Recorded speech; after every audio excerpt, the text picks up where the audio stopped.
Hello student, आज के इस वीडियो लेक्चर में हम लोग क्वाड्रिलेटरल्स के बारे में पढ़ेंगे। ओके, लास्ट वीडियो में हम लोगों ने सर्कल्स के बारे में पढ़ा था, उनसे रिलेटेड काफ़ी थ्योरम्स और उन पर रिलेटेड क्वेश्चंस को भी सॉल्व किया था। ओके, तो आज के इस वीडियो में हम लोग क्वाड्रिलेटरल्स के बारे में बताएंगे। हम आपको यह बताएंगे कि इम्पॉर्टेंट क्वाड्रिलेटरल्स के बारे में। ओके, उनके टाइप्स क्या होते हैं, उनमें क्या क्या पार्टिकुलरिटीज़ होती हैं। ओके,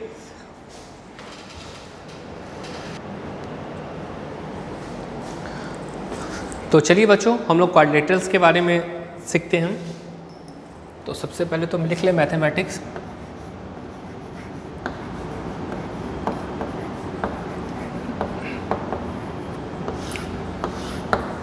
ठीक है, तो बच्चों पहले ये जानिए कि क्वाड्रिलेटरल होता क्या। ओके, क्वाड्रिलेटरल पहले जान लीजिए, उसके बाद हम लोग उसके टाइप्स पे भी डिस्कस करेंगे। तो क्वाड्रिलेटरल जैसा कि ट्रायंगल होता था कि तीन साइड से क्लोज एक प्लेन फिगर होता था। ठीक है, 3 डायमेंशन मतलब 2 डायमेंशन फिगर होता था जो 3 साइड से क्लोज होता था। अब क्वाड्रिलेटरल्स क्या होते हैं कि 4 साइड से क्लोज फिगर को हम लोग क्वाड्रिलेटरल बोलते हैं। ठीक है, तो आज का हमारा टॉपिक है वो है क्वाड्रिलेटरल्स।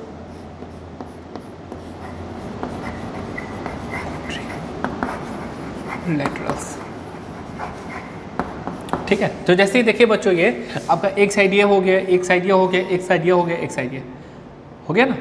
तो आप देखिए ये जो फिगर है ना, इसे हम लोग क्या बोलेंगे कि यह क्वाड्रिलेटरल है। इसमें 4 साइड्स है, 4 साइड्स है। आज 4 साइड देखिए एक क्लोज्ड फिगर है। अगर ये क्लोज नहीं होता तो हम लोग क्वाड्रिलेटरल्स नहीं बोलते हैं। देखिए अगर जैसे ये, इसमें भी तो 4 साइड्स है पर ये क्लोज नहीं है, तो कोई क्या ये क्वाड्रिलेटरल है? नहीं है। ओके, तो क्वाड्रिलेटरल के लिए कंडीशंस होता है कि हमारा 4 साइड्स होना चाहिए और 4 साइड्स मिलके एक क्लोज फिगर बने, तो वैसे को हम लोग बोलेंगे कि वो हमारा क्वाड्रिलेटरल है। ठीक है, तो क्वाड्रिलेटरल को हम लोग डिफाइन कुछ इस प्रकार कर सकते हैं।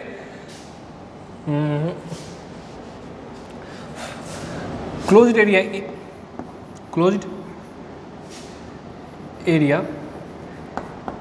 इन ए प्लेन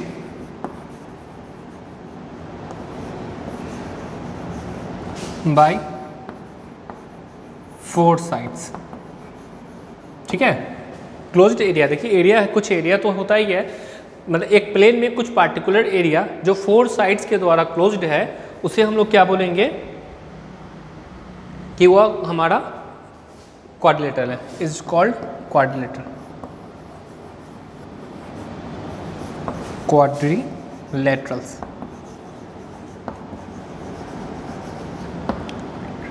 ठीक है, अब बच्चों इसमें कुछ और भी बात हम जान लें कि देखिए इसमें जो एंगल्स होते हैं, ये एंगल, ये एंगल, ये एंगल, ये एंगल। ठीक है, तो इसमें 4 एंगल्स होते हैं।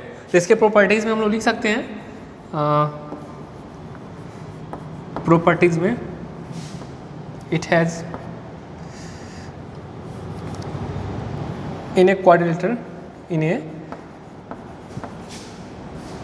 क्वाड्रिलेटरल्स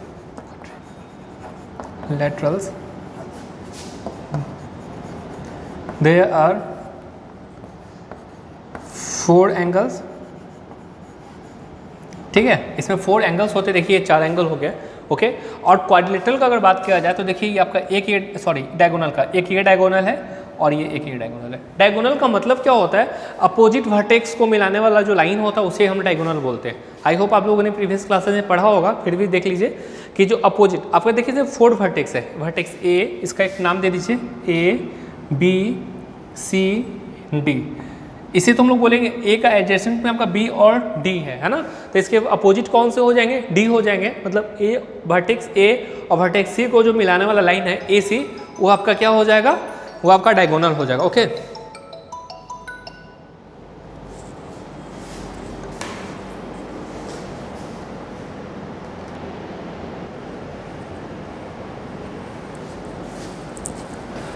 तो बच्चों आई होप आप लोग समझ गए होंगे कि डायगोनल क्या होता है, कि in a quadrilaterals there are 4 angles and 2 diagonals. Okay,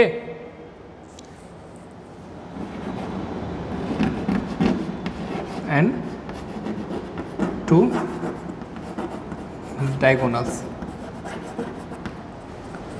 okay, तो प्लीज़ वीडियो को पॉज करके इसे अपने कॉपी में राइट डाउन कर लीजिए। इसके बाद हम लोग क्वाड्रिलेटरल के टाइप्स को डिस्कस करेंगे कि क्वाड्रिलेटरल्स के कितने टाइप्स होते हैं। ओके, तो please pause the video and right this in your notebook.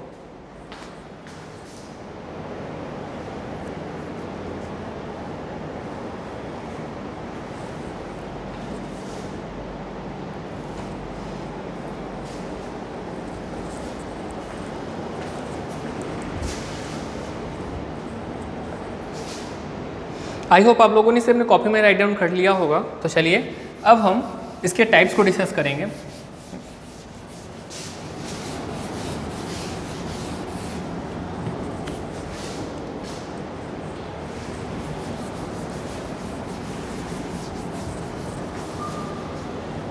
देखिए बच्चों, वैसे तो क्वाड्रिलेटरल के बहुत सारे टाइप्स हो सकते हैं, पर मेनली हम लोग अभी 5 तरह के क्वाड्रिलेटरल्स को डिस्कस करेंगे। ओके, जिसमें हमारा होगा स्क्वायर। स्क्वायर भी आपका एक क्वाड्रिलेटरल है, rectangle, parallelogram, rhombus and trapezium. These are 5 most important quadrilaterals.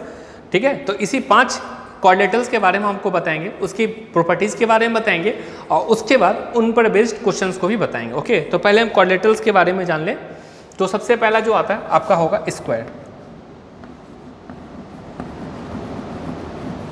ठीक है, स्क्वायर क्या होता है?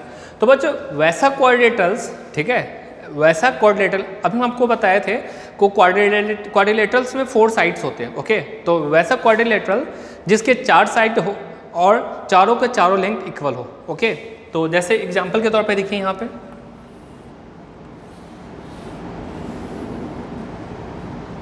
ठीक है, और हमने आपको बताया था एंगल्स के बारे में भी कि एक क्वाड्रिलेटरल में 4 एंगल्स होते हैं। तो स्क्वायर में क्या होता है कि चारों साइड का लेंथ इक्वल होता है और चारों का चारों एंगल राइट एंगल होता है।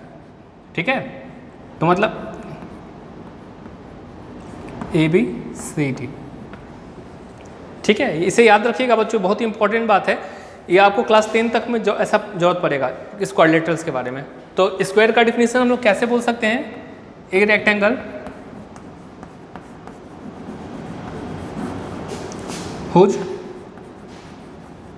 all sides are equal, sides are equal and all angles are right angle is called square, is called square. ठीक है, इसको क्या बोलेंगे हम लोग? स्क्वायर बोलेंगे। ठीक है, अब इसकी कुछ प्रॉपर्टीज हम आपको बताते हैं। बच्चों इसके जो डायगोनल होते हैं, ओके, इसके जो डायगोनल होते हैं, मान लेते इसका नाम O है, तो इसके डायगोनल का लेंथ इक्वल होता है। प्रॉपर्टी नंबर 1 में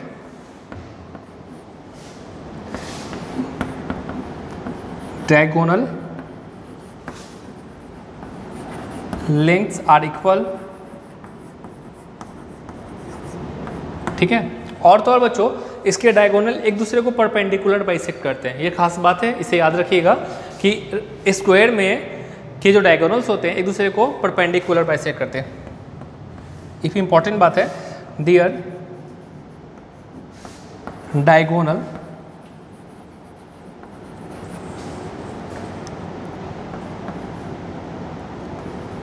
आर परपेंडिकुलर बाइसेक्टर।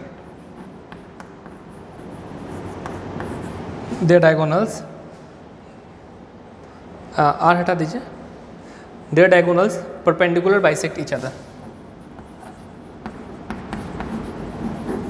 ठीक है, तो इसके डायगोनल एक दूसरे को परपेंडिकुलर बाइसेक्ट करते हैं। ओके, तो बच्चों देखिए आपका जो OA का लेंथ, OB का लेंथ, OC का लेंथ और OD का लेंथ, चारों का चारों लेंथ इक्वल हो जाएगा। ओके, तो डायगोनल लेंथ इक्वल, इसका मतलब क्या हो जाएगा आपका AC इक्वल टू BD, ध्यान से, और इसका मतलब क्या हो जाएगा कि सारे एक दूसरे को बाइसेक्ट करते हैं, तो इसका मतलब हो जाएगा OA equal to OB equal to OC equal to OD।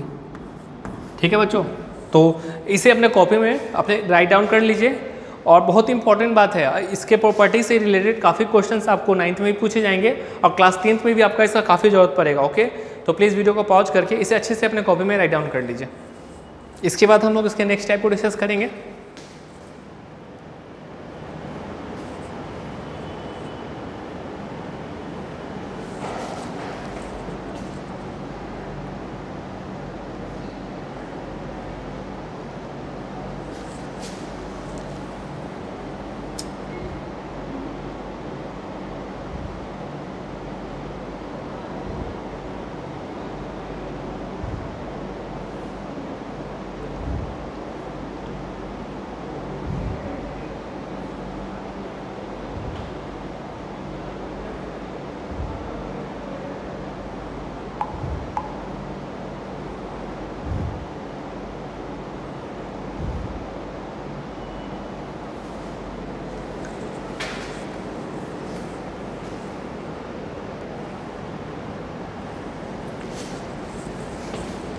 I hope आप लोगों ने इसे अपने कॉपी में राइट डाउन कर लिया होगा। तो चलिए अब हम इसके नेक्स्ट टाइप को डिस्कस करेंगे जिसका नाम है रेक्टेंगल। ओके,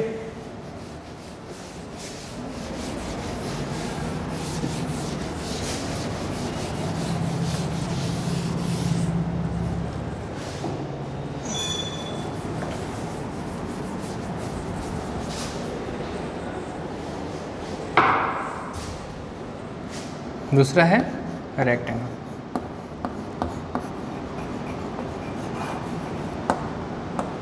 ओके बच्चों, तो स्क्वायर के बारे में तो आप समझ गए कि उसके चारों साइड्स बराबर होते हैं। रेक्टेंगल में क्या होगा कि सिर्फ अपोजिट साइड्स इक्वल होंगे। ओके, रेक्टेंगल में क्या होगा कि एक quadrilateral in which opposite sides are equal. Okay, मतलब सामने वाला इधर वाला इक्वल होगा। ओके, और इसके सारे एंगल 90 होंगे। तो ऐसे क्वाड्रिलेटरल को हम लोग क्या बोलेंगे, रेक्टेंगल है। देखिए फिर से फिगर में समझिए इसे, ए B C D.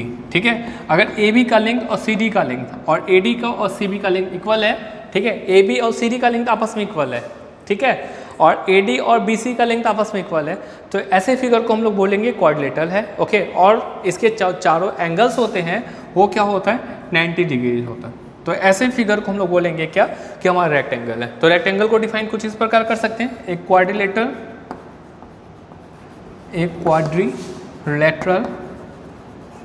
in which okay opposite sides are equal and all angles are right angle,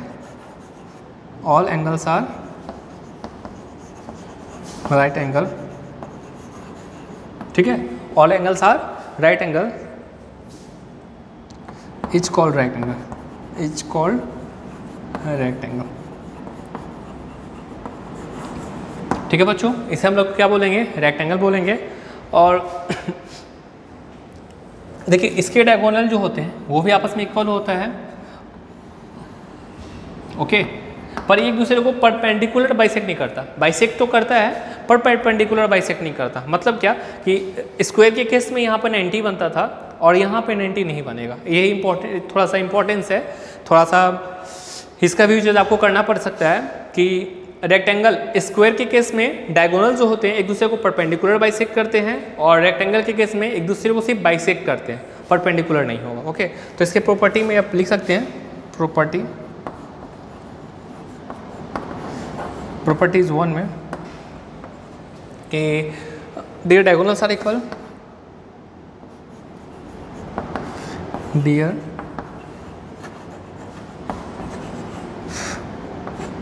diagonals are equal. ठीक है, और दूसरा में बोल सकते हैं आप दे bisect each other.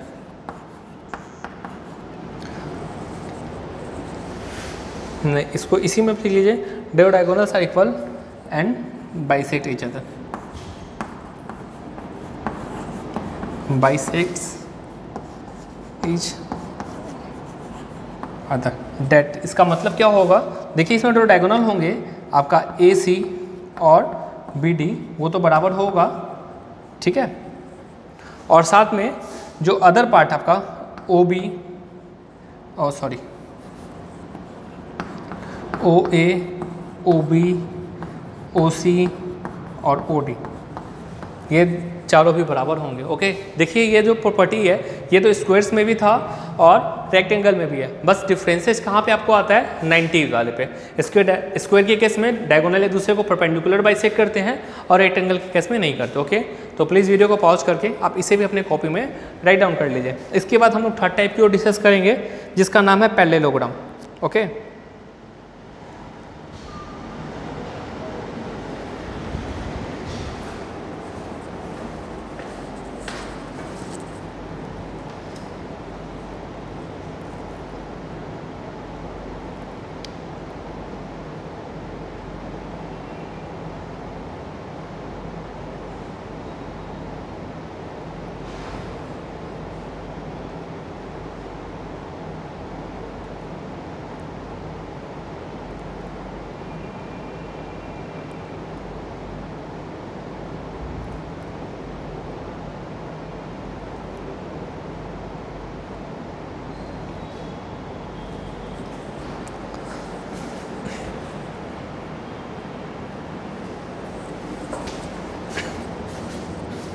I hope आप लोगों ने इसे अपने कॉपी में राइट डाउन कर लिया होगा। तो चलिए अब हम थर्ड टाइप को डिस्कस करते हैं जिसका नाम है पैरेललोग्राम। ओके,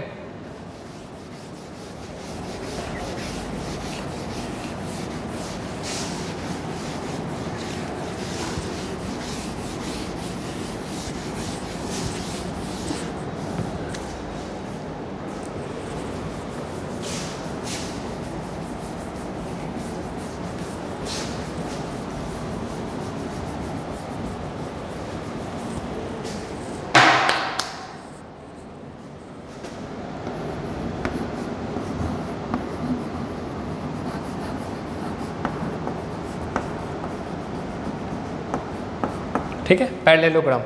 तो बच्चों देखिए पैरेललोग्राम जो होता है रेक्टेंगल की काफ़ी प्रॉपर्टी को फॉलो करता है। ये रेक्टेंगल की तरह ही होता है, जैसे कि रेक्टेंगल में हमने आपको बताया था क्या कि इसके अपोजिट साइड्स जो होते हैं क्या होते हैं, इक्वल होते हैं। ओके, तो पैरेललोग्राम के भी केस में क्या होंगे, इसके अपोजिट साइड इक्वल होंगे और पैरेलल होंगे। ओके, देखिए पैरेललोग्राम का नाम इसलिए पड़ा है क्योंकि इसके जो अपोजिट साइड होते हैं वो पैरेलल होते हैं। मतलब ये ए बी सी डी, ठीक है। तो ये साइड पैरेलल भी होगा और इक्वल भी होगा, ये साइड और ये साइड पैरेलल भी होगा और इक्वल भी होगा। ठीक है, तो पैरेललोग्राम का नाम इसलिए पड़ा है क्योंकि इसका अपोजिट साइड पैरेलल होते हैं, ओके, और इक्वल होते हैं। और रेक्टेंगल से ये डिफर इस केस में हो जाता कि यहाँ पे जो एंगल होता है 90 नहीं होता। ओके, अगर ये 90 होता तो हम लोग क्या बोलते कि तो हमारा ये रेक्टेंगल है, पर ये तो 90 नहीं है, इसीलिए रेक्टेंगल या नहीं है। तो बच्चों जो रेक्टेंगल पैरेललोग्राम होता है उसमें जो एंगल्स होते हैं वो 90 के नहीं होते, बस यही डिफरेंसेज है रेक्टेंगल और पैरेललोग्राम में। ओके, तो पैरेललोग्राम को हम डिफाइन कुछ इस प्रकार कर सकते हैं, एक quadrilaterals in which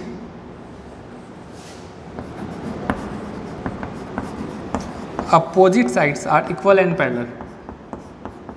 Opposite sides are equal and parallel are called parallelogram. ठीक है, तो बच्चों ये याद रखिएगा कि यहाँ पे जो एंगल होता है वो 90 नहीं होता है, रेक्टेंगल के इसमें वो 90 होता है। ओके, और इसकी भी विशेषताएं होते हैं कि इसके जो डायगोनल्स होते हैं वो इक्वल नहीं होते। ठीक है, याद रखिएगा। देखिए स्क्वायर और रेक्टेंगल के केस में हमने क्या बताया था कि उसके चारों मतलब दोनों डायगोनल्स का लेंथ इक्वल होता है। ओके, मतलब AC और BD के किसके केस में इक्वल होता था, स्क्वायर और रेक्टेंगल के केस में। परंतु पैरेललोग्राम के केस में डायगोनल्स का लेंथ इक्वल नहीं होता है, परंतु इसके डायगोनल एक दूसरे को बाइसेक्ट करते हैं। ओके, तो इस बात को ध्यान रखिएगा। तो इसके प्रॉपर्टी में हो जाएगा, अब याद लिख लीजिए प्रॉपर्टीज में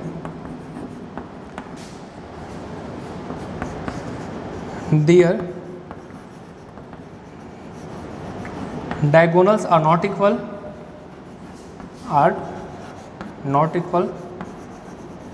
ठीक है। तो इसका मतलब क्या हो जाएगा कि AC का लेंथ BD का लेंथ के बराबर नहीं होगा। ओके, और दूसरा क्या हो जाएगा, प्रॉपर्टी नंबर ये 1 था, प्रॉपर्टी नंबर 2 हो जाएगा आपका क्या कि they diagonal bisect each other. ठीक है, their diagonals bisect each other. ठीक है, तो बच्चों ये हो गई विशेषता। तो अगर आपसे पूछा जाए कि रेक्टेंगल और पैरेललोग्राम में क्या क्या डिफरेंसेज है, नहीं क्या क्या सिमिलरिटीज है और क्या क्या डिफरेंसेज है, तो सिमिलरिटीज यह हो जाएगा कि इसके अपोजिट साइड इसमें भी बराबर होते हैं और रेक्टेंगल के केस में भी अपोजिट साइड बराबर और पैरेलल होते हैं। ओके, और डिसिमिलरिटीज क्या हो जाएंगे कि यहाँ एंगल्स जो होते हैं वो आपके क्या होंगे 90 नहीं होंगे, रेक्टेंगल के केस में 90 होता है, रेक्टेंगल के केस में डायगोनल्स इक्वल होता है और पैरेललोग्राम के केस में डायगोनल इक्वल नहीं होता। ओके, तो इन पार्टिकुलर ये इसकी विशेषताएं हैं, प्रॉपर्टी है, इसे आप अच्छे से अपने कॉपी में राइट डाउन कर लीजिए। इसकी काफ़ी ज़रूरत आपको आगे के एकेडमी में भी पड़ेंगे और आपके क्लास 9 के भी क्वेश्चन को सॉल्व करने के लिए पड़ेगी। ओके, तो प्लीज़ वीडियो को पॉज करके इसे अपने कॉपी में राइट डाउन कर लीजिए।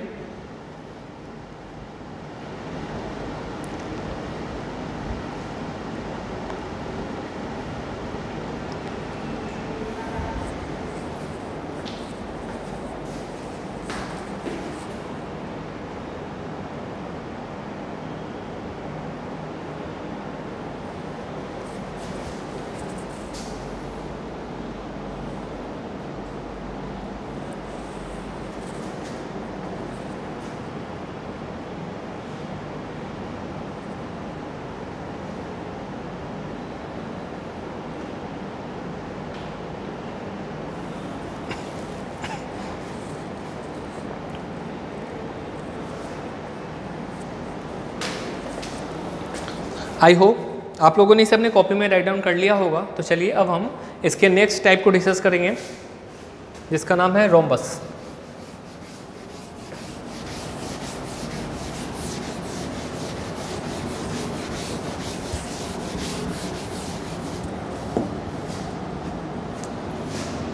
Type 4 rhombus. अच्छा बच्चों, तो अभी तक हमने आपको 3 चीज़ बताया, स्क्वायर, रेक्टेंगल और पैरेललोग्राम। ओके, पैरेललोग्राम का कनेक्शन हमने आपको रेक्टेंगल के साथ बताया, तो रोम्बस का कनेक्शन क्या हो जाएगा, स्क्वायर के साथ हो जाएगा। ओके, तो जिस प्रकार स्क्वायर के केस में क्या होता था, चारों साइड्स बराबर होता है, उसी तरह रोम्बस के केस में भी क्या होगा कि चारों साइड्स आपके क्या हो जाएंगे, बराबर हो जाएंगे। Okay, property number 1। दूसरा, स्क्वायर के केस में आपके चारों का चारों इंटरनल एंगल्स क्या होते थे, 90 होते थे। ओके, रोम्बस के केस में क्या होगा कि एंगल 90 के नहीं होंगे। ये डिफरेंसेस हो गए। ओके, और रेक्टेंगल स्क्वायर के केस में हमने आपको क्या बताया था कि उसका डायगोनल्स का लेंथ इक्वल होता है। ठीक है, रोम्बस के केस में भी क्या होगा, इसके डायगोनल्स के लेंथ क्या हो, इक्वल ही होंगे। क्लियर है। और बच्चों एक खास बात, रोम्बस के केस में क्या हो जाए, रोम्बस के केस में हमने आपको क्या बताया कि उसके डायगोनल्स इक्वल रेक्टेंगल केस में होता है, इसके केस में नहीं होगा। ओके, और एक सिमिलरिटीज और है इस दोनों में, सिमिलरिटीज कि इसके डायगोनल्स, रेक्टेंगल के डायगोनल और रोम्बस के डायगोनल एक दूसरे को परपेंडिकुलर बाइसेक्ट करते हैं। ओके, ये सिर्फ स्क्वायर है रोम्बस के केस में ही होता, अदर किसी क्वाड्रिलेटरल में नहीं होता। ओके, तो इस बात को आप याद रखिएगा। तो रोम्बस को आप कुछ इस प्रकार भी बोल सकते हैं, देखिए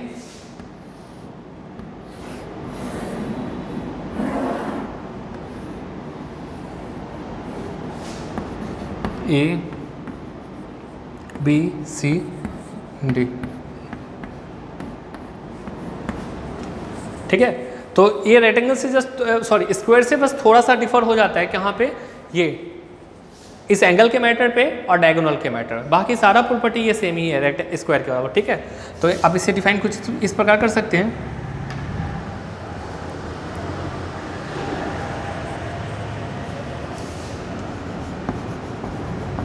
एक quadrilateral is called rhombus when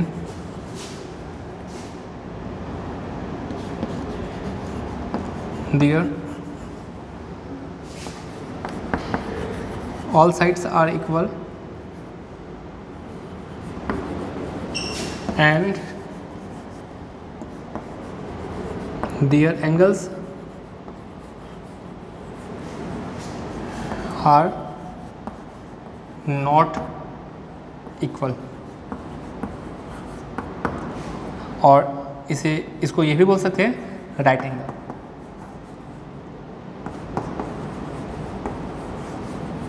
ठीक है, इसके सारे एंगल्स बराबर नहीं होना चाहिए, मतलब क्या कि एंगल्स आपके राइट एंगल नहीं होना चाहिए। ओके, तो इस कंडीशन में बोलेंगे कि ये हमारा पैरेललोग्राम है। इसके प्रॉपर्टीज़ में आप कुछ इस प्रकार लिख सकते हैं, प्रॉपर्टीज़ 1 आपका हो जाएगा, याद रखिए प्रॉपर्टीज 1 में हो जाएगा क्या कि इसके जो डायगोनल्स होते हैं बराबर नहीं होते। ठीक है, इसके डायगोनल बराबर नहीं होते पर एक दूसरे को परपेंडिकुलर बाइसेक्ट करते हैं, ये आपका खास बात है। ठीक है, या लिखेंगे their diagonals are not equal, are not equal, मतलब क्या, AC का लेंथ BD के लेंथ के बराबर नहीं हो। ओके, प्रॉपर्टी नंबर 2 में आपका हो जाएगा देयर डायगोनल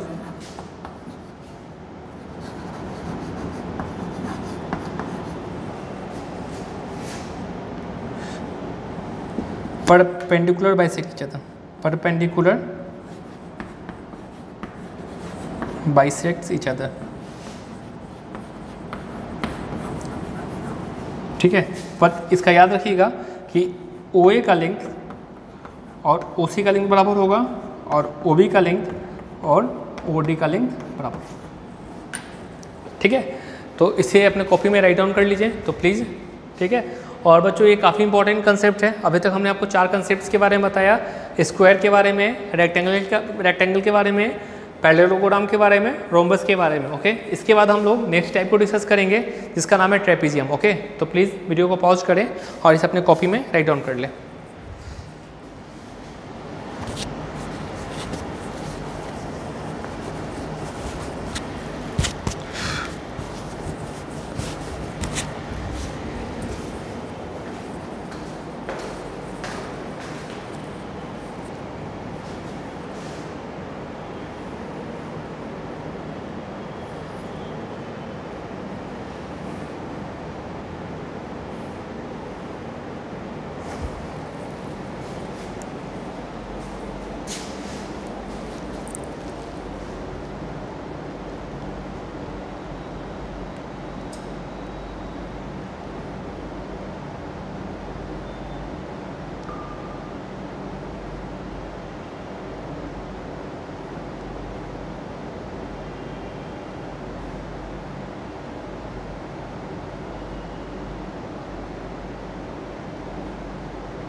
आई होप आप लोगों ने इसे अपने कॉपी में राइट डाउन कर लिया होगा। तो चलिए अब हम नेक्स्ट टाइप को डिस्कस करेंगे।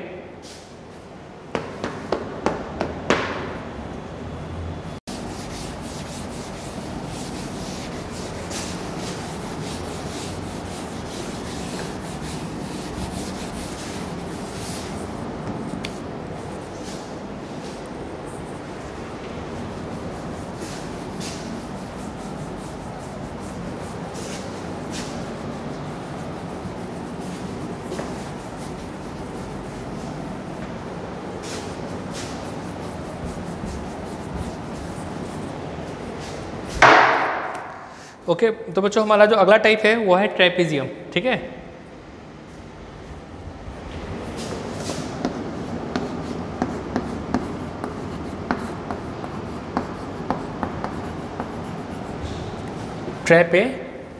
ट्रेपीजियम।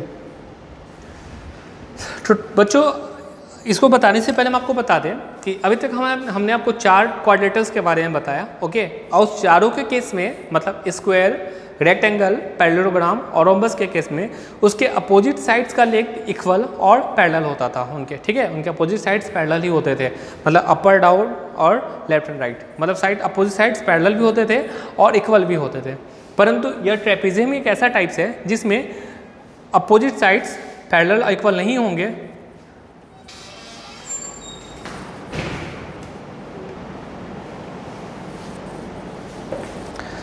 तो इस ट्रेपीजियम के केस में ही इसके अपोजिट साइड्स पैरेलल और इक्वल नहीं होंगे। ओके, ये तो एक डिफरेंट टाइप का प्रॉपर्टी है। इसमें बस एक ही खास प्रॉपर्टी है कि इसमें बस एक पेयर लाइन ही पैरेलल होता है, इक्वल भी नहीं बोलेंगे, बस पैरेलल होता है। ओके, एक पेयर लाइन पैरेलल होंगे, अब बाकी 2 पैरेलल नहीं होंगे। तो देखिए कैसा फिगर होगा इसका फिगर कुछ इस प्रकार होता है। देखिए, तो देखने में लग रहा है कि इक्वल नहीं है साइड्स, तो ऐसे क्वाड्रिलेटरल को हम लोग बोलेंगे ट्रेपीजियम। ठीक है, इसे आप अच्छे से देख लीजिए। तो ट्रेपीजियम को आप डिफाइन कुछ इस प्रकार कर सकते हैं, वैसा क्वाड्रिलेटरल जिसमें बस एक पेयर लाइन पैरेलल होता है, only parallel not equal. Okay, a quadrilateral in which one pair line is parallel is called trapezium. बस इसका एक ही यही प्रॉपर्टी है। और कोई इसमें डायगोनल का लेंथ इक्वल हो भी सकता है, नहीं भी हो सकता, according to AD and BC। ठीक है, तो हम इसके बारे में डिस्कस नहीं करेंगे। इसका बस एक इंपॉर्टेंट बात है कि AB और CD इक्वल पैरेलल होगा। ठीक है, तो इसको डिफाइन कर सकते हैं।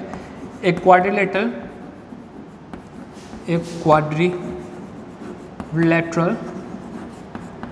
इन विच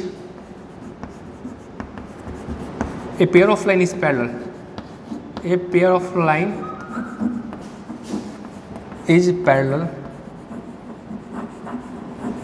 is called trapezium। ओके बच्चों, तो ये हमारा 5वां टाइप था और इसमें बस एक ही प्रॉपर्टी है कि इसके एक पेयर लाइन पैरेलल होते हैं, अदर कोई इसके अलावा कोई और प्रॉपर्टी को हम लिखेंगे नहीं क्योंकि इंपॉर्टेंट नहीं होता। इसके डायगोनल्स कोई पार्टिकुलर रूल को फॉलो नहीं करते हैं, किसी किसी ट्रेपेजियम के डायगोनल्स इक्वल हो जाते हैं, किसी किसी के नहीं होते हैं, ओके। पर ठीक है, तो एक साइड पैरेलल होता है, इसका कंसेप्ट इसके इस क्वाड्रिलेटरल पर बेस्ड बहुत सारे क्वेश्चन भी बनाए जा सकते हैं, ओके। पर उसमें भी बस एक ही इस बात का यूज किया जाएगा कि लाइन पैरेलल है कि नहीं, ओके। तो प्लीज़ इसे वीडियो को पॉज करके आप इसे अपने कॉपी में राइट डाउन कर लीजिए। इसके बाद हम लोग नेक्स्ट थ्योरम को डिस्कस करेंगे, जिसमें हम आपको बताएंगे कि जिस प्रकार किसी ट्रायंगल के तीनों एंगल का सम 180 डिग्री होता है, क्वाड्रिलेटरल के चारों एंगल का सम 360 होता है, ओके। कैसे होगा हम आपको वो बताएंगे एक प्रूफ के जरिए, ओके। पर उसके लिए आप लोगों ने ट्रायंगल्स के में पढ़ा होगा कि ट्रायंगल के तीनों एंगल का सम 180 डिग्री होता है, ओके। तो उसी के हेल्प से हम लोग प्रूफ करेंगे अभी कि इसके चारों एंगल का सम 360 के बराबर होगा, ओके। तो please pause the video and right this first.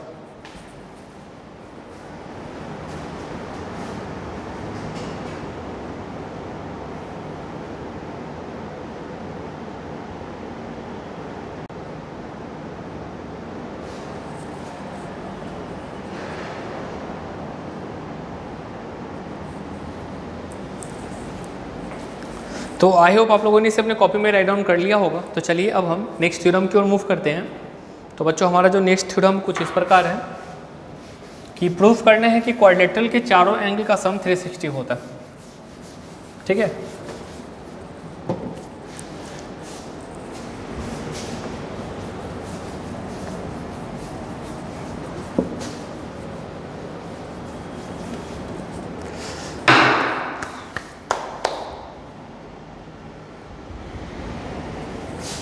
ये आपका थ्योरम नंबर 1 है।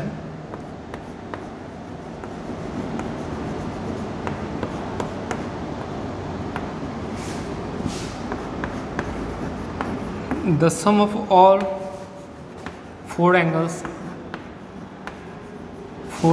of a quadrilateral system. The sum of all four angles of a quadrilateral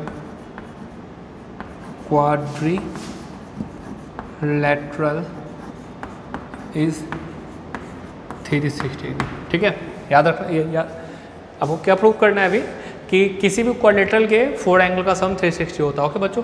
तो ये किसी भी क्वाड्रिलेटरल, ठीक है, मतलब नहीं है किसी भी स्क्वायर के केस में होगा, रेक्टेंगल के केस में नहीं होगा, ऐसा बिल्कुल नहीं है। ये चार मतलब कोई पांचों के अलावा कोई और भी रेक्टेंगल होगा तो उस केस में क्लोज फिगर होना चाहिए, ओके। उस केस में भी चारों एंगल का सम क्या होगा, 360 के बराबर ही होगा, ओके। देखिए इसे कुछ इस प्रकार हम लेते हैं। ये मान लेते हैं कोई एक रेक्टेंगल है, कोई एक रेक्टेंगल, हम अभी किसी टाइप्स को पार्टिकुलर टाइप्स पे नहीं बोल रहे, किसी कोई भी रेक्टेंगल, स्क्वायर भी हो सकता है, रेक्टेंगल, पैराग्राम, रोमस, कुछ भी हो सकता है, ठीक है। तो पहले हमको प्रूफ क्या करना है, to proof angle A plus angle B plus angle C plus angle D equal to 360 proof करना, ठीक है बच्चों। और गिवन में आपको बस पता है कि ए बी सी डी एक रेक्टेंगल है, तो उसे रहने देते हैं। कंस्ट्रक्शन में हम लोग क्या करते हैं, कंस्ट्रक्शन में TRUCTION कंस्ट्रक्शन,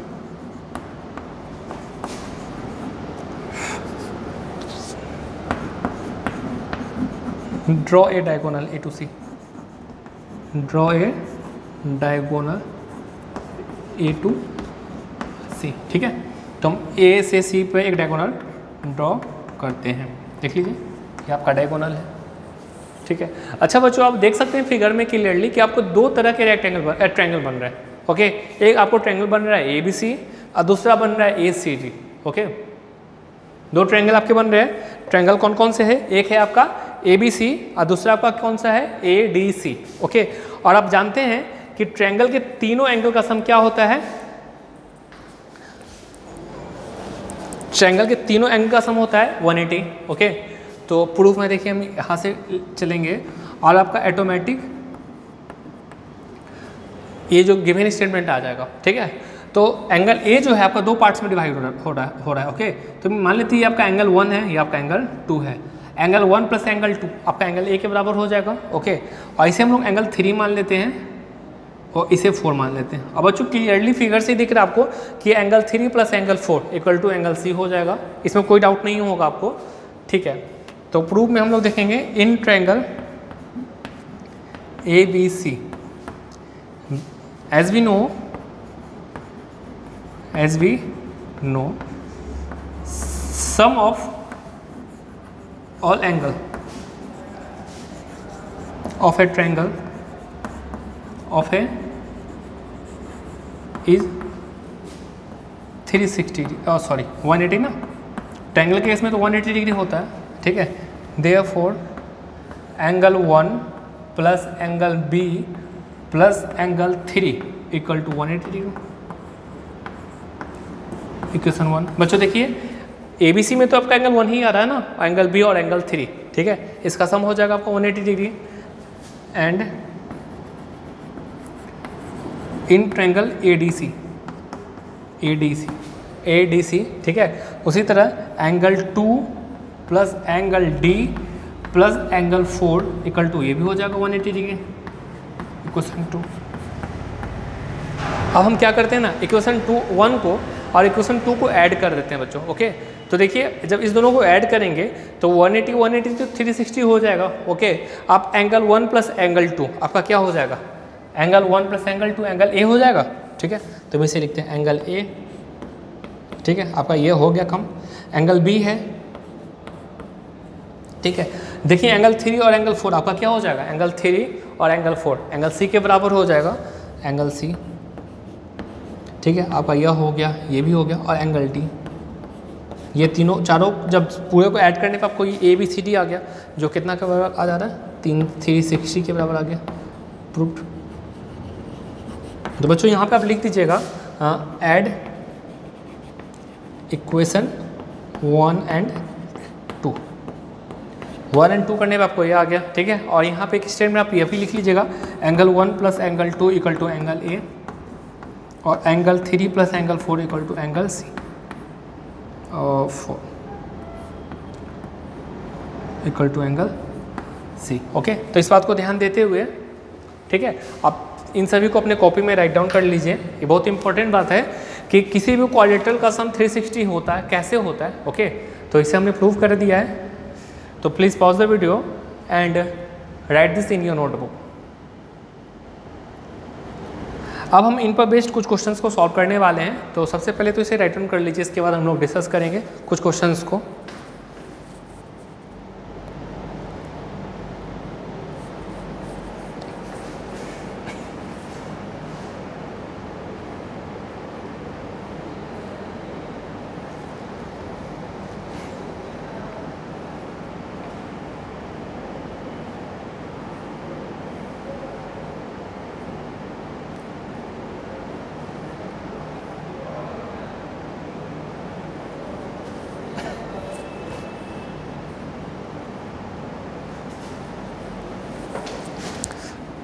आई होप आप लोगों ने इसे अपनी कॉपी में राइट डाउन कर लिया होगा, ओके। तो बच्चों अब हम जो क्वेश्चन देने आपको प्रैक्टिस करने वाले हैं वो कुछ इसी टाइप पे है कि इसी थ्योरम का यूज करते हुए कि हमें एंगल्स फाइंड करने हैं, ओके।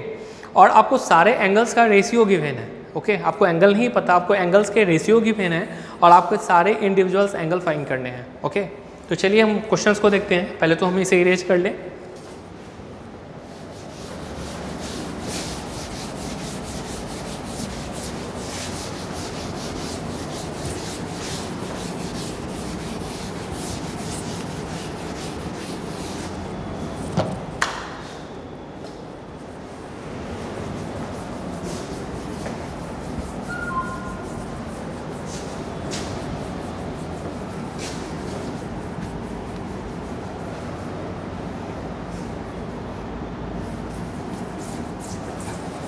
तो बच्चों आपका जो क्वेश्चन है कुछ इस प्रकार है कि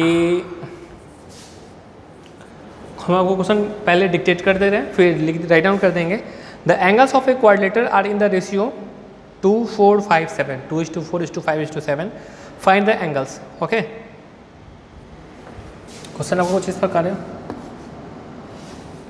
कि the angles of a quadrilateral, the angles of a quadrilateral are in the ratio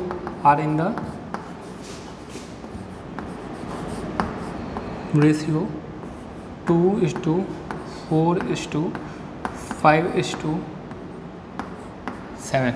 okay, then find all angles. और ओके बच्चों, आपको क्वेश्चन में क्या दिया गया हुआ है कि आपको सारे एंगल्स के रेशियो गिवन है। ओके, और आपको फाइंड करना है क्या, आपको सारा एंगल्स फाइंड करना। ओके, तो प्लीज़ वीडियो को पॉज करके आप इसे सॉल्व करने की कोशिश करिए, उसके बाद हम लोग डिस्कस करेंगे कि इसे कैसे सॉल्व किया जा सकता है। ओके,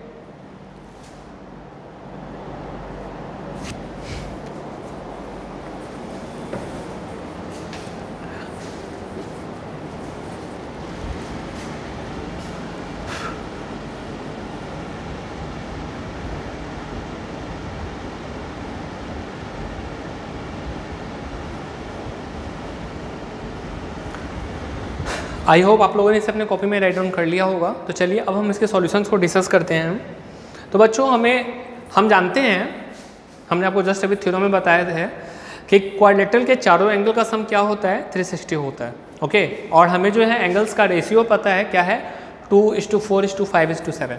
ओके, मतलब क्या होता है कि पूरा एंगल्स का ये 2 पार्ट है, ये 4 पार्ट है, ये 5 पार्ट है और ये 7 पार्ट है। ओके, ध्यान से, मतलब पूरे एंगल्स को ठीक है, पूरे एंगल्स को जो मान लीजिए आपका एंगल ए है, एंगल बी है, एंगल सी और एंगल डी है। ओके, अगर देखिए ऐसा रेशियो दिया होता है तो जनरली ऐसे ही दिया होता है, angle A B C D. ठीक है, क्योंकि हम मेंशन तो नहीं किया है, तो जनरली ऐसा कहीं भी दिया हो 4 एंगल्स करस्पॉन्डिंग, तो हमेशा देखिएगा ये आपका एंगल ए का है, एंगल बी है, एंगल सी है और एंगल डी है। ओके, याद रखिएगा, इसमें आप कन्फ्यूज मत होइएगा।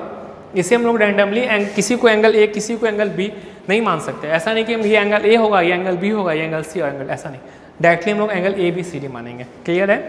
तो देखिए हम इसे पहले फिगर एक बना लेते हैं। रफ एक फिगर कोई बना लीजिएगा। ये मान लीजिए आपका एंगल ए है, या बी है, या सी है और या डी। ठीक है, और एंगल्स का रेशियो क्या है, सॉल्यूशन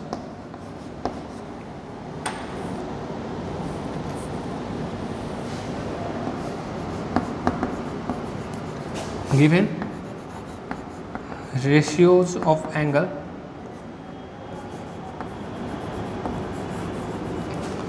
are, क्या दिया गया हुआ है, 2:4:5:7। ठीक है, तो let angle A equal to 2x, चाहे ऐसे आप एंगल, हाँ ऐसे भी लिख दीजिए चलेगा, angle B equal to 4x, angle C equal to 5x। ठीक है, और एंगल डी इक्वल टू क्या हो जाएगा, 7x।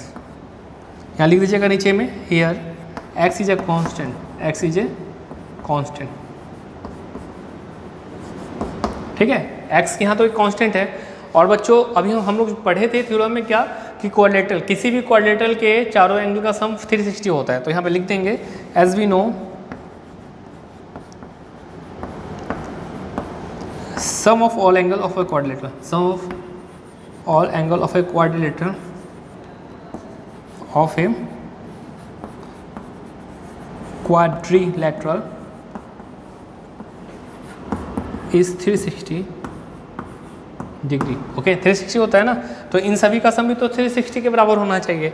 Therefore angle A plus angle B plus angle C, sorry यहाँ डायरेक्ट लिखना होगा ना, क्योंकि इसी स्टेटमेंट को तो हम यहाँ पे लिखे हैं ना, तो angle plus angle D equal to 360। आप एंगल ए का वैल्यू 2x दिया गया, तो यहाँ पुट करेंगे 2x, ये आपका हो जाएगा 4x, ये आपका हो जाएगा 5x, यह हो जाएगा आपका 7x इक्वल टू 360 डिग्री। देखिए सबको ऐड करिएगा, तो 4 2 6 6 5 11 7 18 18x। तो बच्चों आपका आ गया 18x इक्वल टू 360। तो आपका x का वैल्यू कितना आ जाएगा, 360 अपॉन 18, जो कि आ जाएगा 20 के बराबर। ओके, 20 आ गया। तो अब आपका एंगल ए क्या हो जाएगा, आपका एंगल ए हो जाएगा जो कि 2x दिया गया हुआ था, तो 2 गुना 20 मतलब 40 डिग्री। क्लियर है बच्चों? एंगल बी आपका क्या हो जाएगा, 4x दिया गया हुआ था, है ना, तो ये आपका क्या हो जाएगा 4 × 20, जो कि हो जाएगा 80 डिग्री।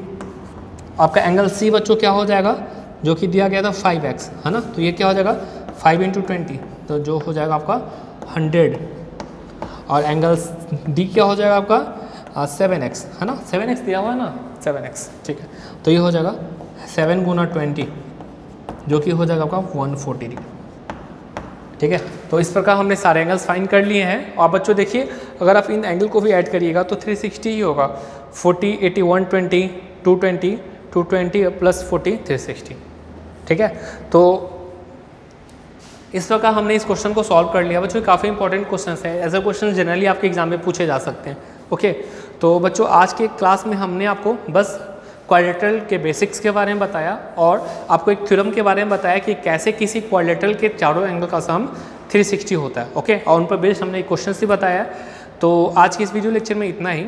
नेक्स्ट वीडियो में हम लोग इस टॉपिक पे और भी क्वेश्चंस को डिस्कस करेंगे और भी थ्योरम्स को देखेंगे। ओके, तो बच्चों आज का जो बेसिक्स हमने आपको इंट्रोडक्शन बताया क्वाड्रिलेटरल्स का, वो काफ़ी इंपॉर्टेंट है। उसी के पे बेस्ड, ठीक है, आगे जो थ्योरम्स हम आपको पढ़ाने वाले हैं वो उसमें आज के जो इंट्रोडक्शन है काफ़ी इंपॉर्टेंट होंगे। आज के इंट्रोडक्शन अगर आप लोग नहीं देख पाइएगा, अगर आज का इंट्रोडक्शन आपके नहीं समझ पाए हो, ठीक है, तो आप बेहिचक हमें कमेंट बॉक्स में कमेंट करें, हम पूरी कोशिश करेंगे आपके डाउट को दूर करने का। ओके, तो आज की इस वीडियो में इतना ही। Thank you.